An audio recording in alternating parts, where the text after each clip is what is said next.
Thank you for joining us. If you're looking to start a print-on-demand business, then you've come to the right place. We've gotten a lot of frequently asked questions, and tonight we're going to go through what we consider the most frequently asked questions for people just getting started.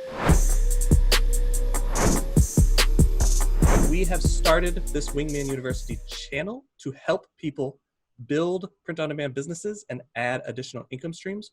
We are not gurus. We've failed a lot, had a lot of successes, and we just want to use our knowledge to help you go further faster.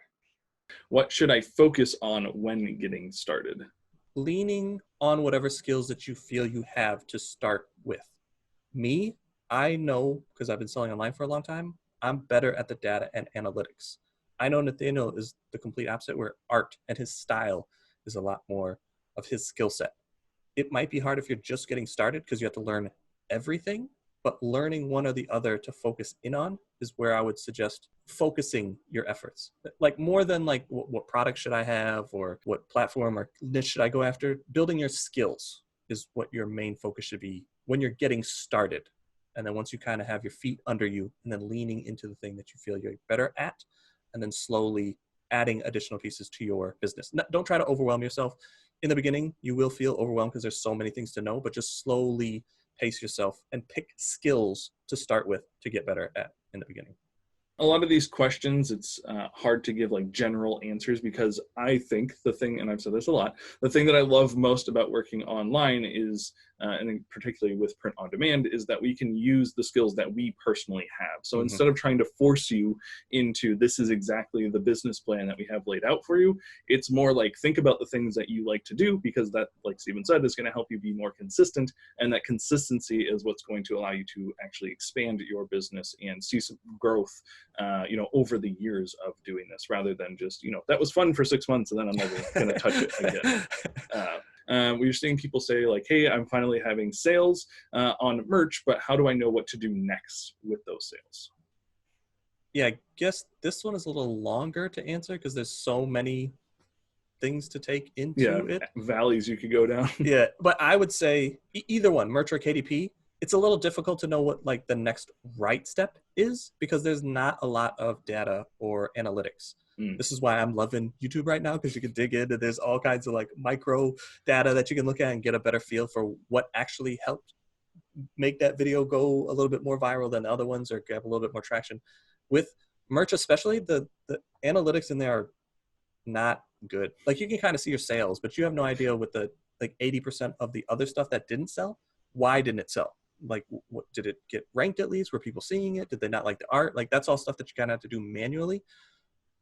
And I guess I'll be bringing on more people to show more of this. Like, how do we track this stuff? How do we look into stuff and figure out kind of to be able to manage your account better, to know what's best for you. But looking at patterns. I think if you're starting to get sales, you can start looking at your account and start trying to uncover. Almost, this reminds me of like playing with a Rubiks Cube when I was little. You pick up the Rubiks Cube, it has all the colors on there, you start playing with it, you mess it up, then you're like, oh, okay, I have no idea how this goes back together. Somebody might be able to tell you like, here's the next best thing that you should do, but it's more like you have to learn it. Look at the Rubiks Cube, see what placement everything is in, and then see the pattern, and then put it back together. It's almost like you have to decode your own listings, like what was working, what wasn't working. And then I think if you do that enough, and it's not going to be like I look at my account and know exactly what to do tomorrow. It's going to be a process. It took us 8 months. I know this might sound like the going to school uphill in the snow both ways story at this point because we say it so often, but it took us 8 months of 12-hour days sitting, me and Nathaniel, back to back in a hot office to figure out what worked and what didn't work. And that was just to help us build a process. It wasn't like we did this 8 months and then we were like, oh, we're off to the moon. Everything is successful now that we touch. It was just to build a process to be able to see patterns, to know what worked best for us. And I think we're trying to speed that up because there are some things that you can look at. How much competition? How much sales are there? Those are like kind of benchmarks that you should look at when you're doing research to know if it's worth your time going after. But going back to the question, what should you be doing? Look for patterns inside your own account. Think of it kind of like a puzzle where you have to solve it and know that it's going to take time so that you can best understand what is happening and then what you should do to react to what's happening. Yeah, I'm stuck on this Rubik Cube idea. I really like that analogy, just because I do feel like that's such a good visual aid for what we're able to do. For whatever reason, as soon as you said that, I have like a friend that everywhere we go, he has a Rubik's Cube with him, and he's able to like solve it, and he always gets people like oohing and ahhing over him. And then for me, it's just like, okay, he's gonna do the Rubik's Cube thing again. Here goes his one bag of trick again. Yeah, so it's just like it's kind of a played out trick. Like, yes, I understand he can do it. It's cool. But I feel like that's kind of what we've done here, with our print on demand business. Is like we've found success with it, and we can talk about the success. And even if we do like over the shoulder calls or the 10-minute listing or anything, it's like, look, I can find this idea, I can make this shirt around it, I can put it up, and we'll have sales on it. And it just seems like this like really cool fancy thing that we can do. And it's, it seems so easy when we're doing it, but then you go and try and do it for yourself. Even picking up the Rubik's Cube, sometimes you can even rotate it the wrong way and like break the thing, and you're like, oh geez. So I think that's a really good analogy of just like, you have to get comfortable with your account, your way of creating listings, your process before you can go out and do things where it's just like, okay, 5 minutes, like me and Steven both, we have our own system of getting there, but both of us in 5 minutes could make a listing very quickly now. And it's just so ingrained in us because we've been doing this thing for so long and put so many hours into it. So I really like that idea. Maybe that's another video on its own, but I'll let it die here. Yeah, but I guess going back to the patterns, like I don't want to just throw that out without giving actionable advice, because I know Nathaniel's constantly getting on me about that. Like your answers are so abstract. I'm like, I'm working on it.